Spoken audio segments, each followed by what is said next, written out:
आम्ही हिंदू आहोत, हिंदी नव्हे.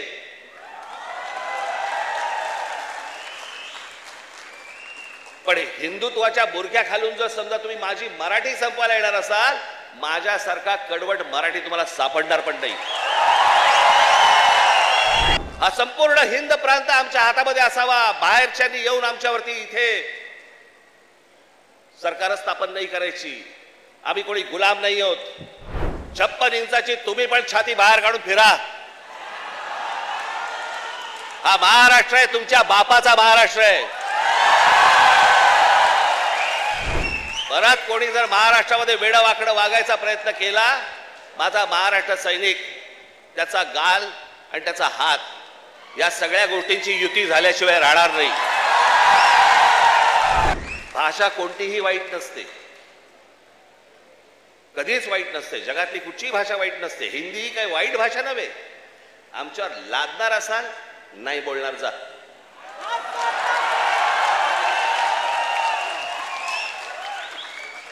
आणि लहान मुलांवरती तर नाहीच नाही. काही विषयच येत नाही या गोष्टींचा. यांचं राजकारण काय चालू आहे ते पहिलं बघा तुम्ही.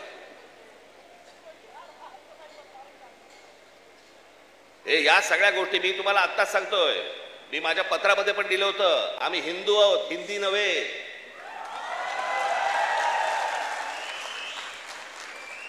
पण हिंदुत्वाच्या बुरख्या खालून जर समजा तुम्ही माझी मराठी संपवायला येणार असाल, माझ्यासारखा कडवट मराठी तुम्हाला सापडणार पण नाही.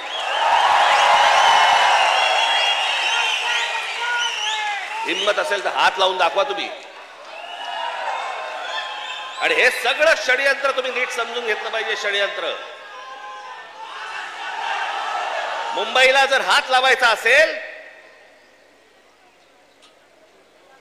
तर या ठिकाणचे सगळ्या मीरा भाईंदर पासून तिथे पालघर पर्यंतच्या सगळ्या जेवढ्या मतदारसंघ आहेत, हे मतदारसंघ ह्यांना अमराठी लोकांचे करायचे.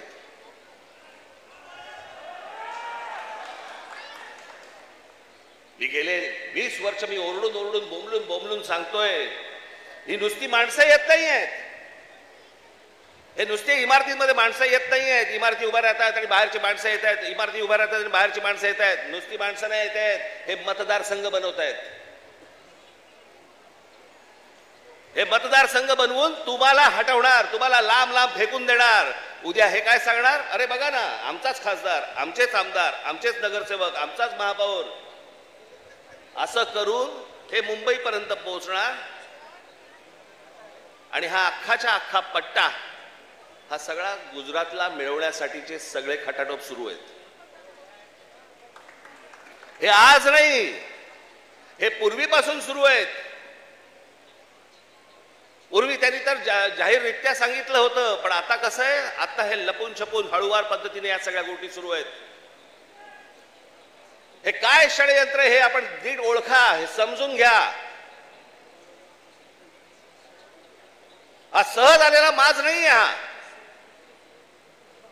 हे ज्या तुमच्या अंगावरती येतात आणि तुम्हाला सांगतात नाही मराठी नाही बोलणार, आम्ही नाही बोलेंगे, हा जो माज आहे ना, हा माज तिथून आलेला आहे. तिथून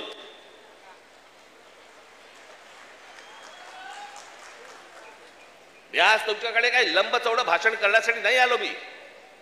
मी खरं तर आज शाखेच्या उद्घाटनाला आलो होतो. मला अविनाशने मला सांगितलं की साहेब तिकडे येणारच आहात तर एक छोटी सभा आपण घेऊन टाकू. पण मला तुम्हाला जे सांगायचंय ते हे सांगायचंय की तुम्ही सतर्क असले पाहिजेत.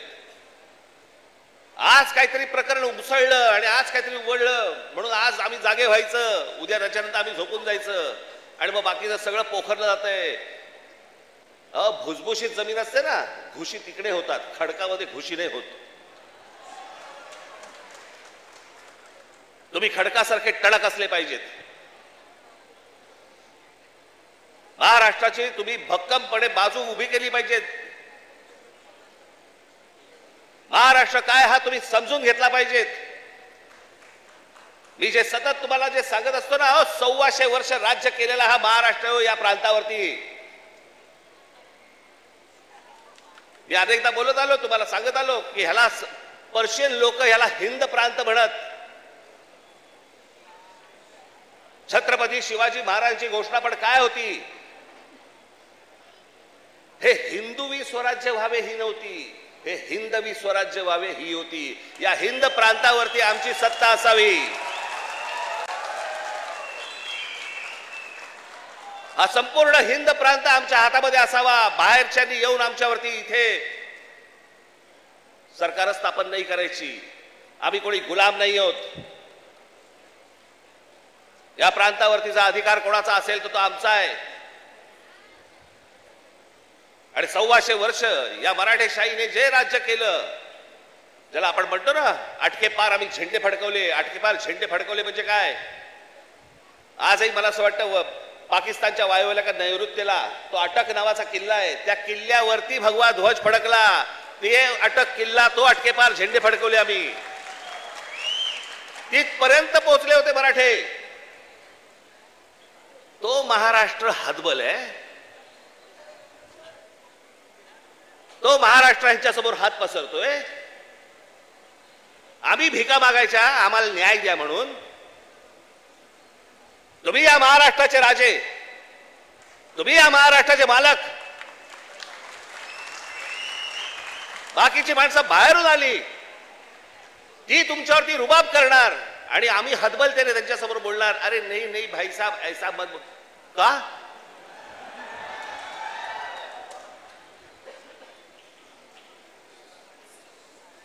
स्वतःहून काही करायची आपल्याला गरज नाहीये.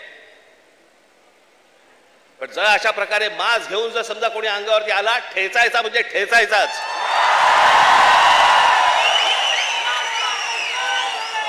त्या दिवशी तो कोणतरी भारतीय जनता पक्षाचा एक खासदार,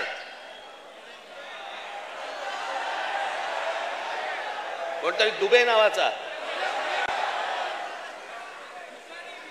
कसा काय बोलला, मराठी लोगों को हम यहां पे पटक पटक के मारेंगे. झाली का हो केस त्याच्यावरती? हिंदी चॅनल वाल्यांनी दाखवलं का? पुढे चालवलं का? काही नाही. बघा कसं असतात, कसे असतात ते बघा. तू आम्हाला पटक पटक के मारणार? दुबे, दुबेलाच मी सांगतो, दुबे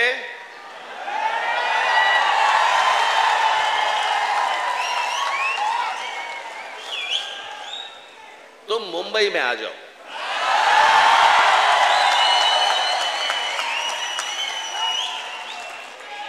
मुंबई के समुंदर में डुबे डुबे कर मारेंगे.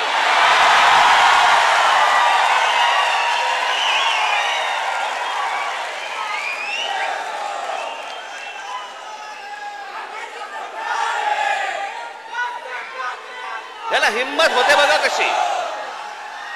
तुम्ही जर काही बोललात तर त्याची राष्ट्रीय बातमी होते. तुम्ही जर कुठची अमराठी माणसाबद्दल काही गोष्ट बोललात ती राष्ट्रीय बातमी. पण हे ज्यावेळेला बोलतात त्यावेळेला त्यांना माहिती असतं सरकार आमच्या मागे आहे.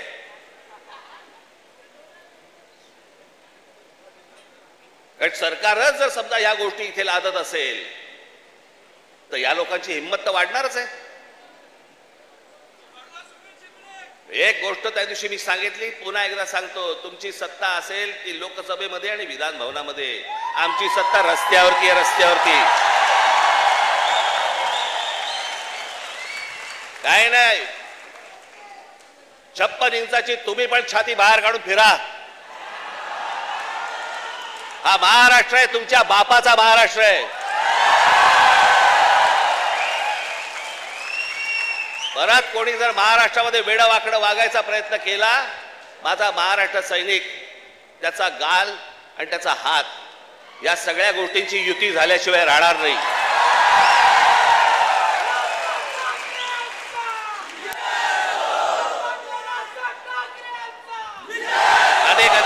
अनेक ते आता सरकारी पत्रकार असतात, काही बेरोजगार पत्रकार असतात. आणि मग ते बेरोजगार पत्रकार कुठच्या युट्यूब चॅनल बिनलवरती जातात आणि म्हणतात की तुम्हाला माहिती आहे की नाही, ही फडणवीसांनी लिहिलेली स्क्रिप्ट आहे. हा कोणता स्क्रिप्ट रायटर आहे मला अजूनपर्यंत कळलेला नाही, जो स्वतःचा अपमान पण त्याच्यामध्ये लिहितो. ज्याला हे सगळं मागे घ्यावं लागलं सगळ्यांकडनं दबाव आल्यानंतर मी हे दोन्ही GR मागे घेत आहे हे स्क्रिप्ट रायटर लिहू शकतो. पण हे काय चालू आहे? हे तुमच्या मनात काहीतरी विष घालवणं सुरू आहे की हे बघा हे आतून सगळे एक येतं, बघा हे सगळं असं सगळं सुरू आहे. कशाचाही संबंध नाही आहे. कोणाशी माझी मैत्री असो, दुश्मनी असो, काहीही असो, एक गोष्ट निश्चित सांगतो, महाराष्ट्राच्या बाबतीत, मराठी माणसाच्या बाबतीत आणि मराठी भाषेच्या बाबतीत राज ठाकरे कोणाशी तडजोड करणार नाही. सोशल मीडियाच्या भाऊ गर्दीत विश्वासार्हतेने चकाकणारे नाव म्हणजे लेट्सअप मराठी. सगळ्यांना, सगळ्या नागरिकांना ती स्पीच, ती लेट्सअप वरील मुलाखती म्हणजे विचारांचा खजिना. त्यानंतरच्या निवडणुकीमध्ये मला सोडून गेले. बातम्या केवळ वस्तुस्थिती सांगणाऱ्या, न प्रोपगंडा, फक्त जनतेचा अजेंडा. क्योंकि आने वाला कल जाने वाला है, जाने वाला कल आने वाला है. राजकारण, मनोरंजन असो की क्रीडा क्षेत्र, महाराष्ट्राची स्पंदने संवेदनशीलतेने टिपणारे माध्यम म्हणजे लेट्सअप मराठी. जगासोबत एक पाऊल पुढे राहण्यासाठी लेट्सअपचे ॲप, सोशल मीडिया आणि वेबसाईट सोबत कनेक्टेड रहा.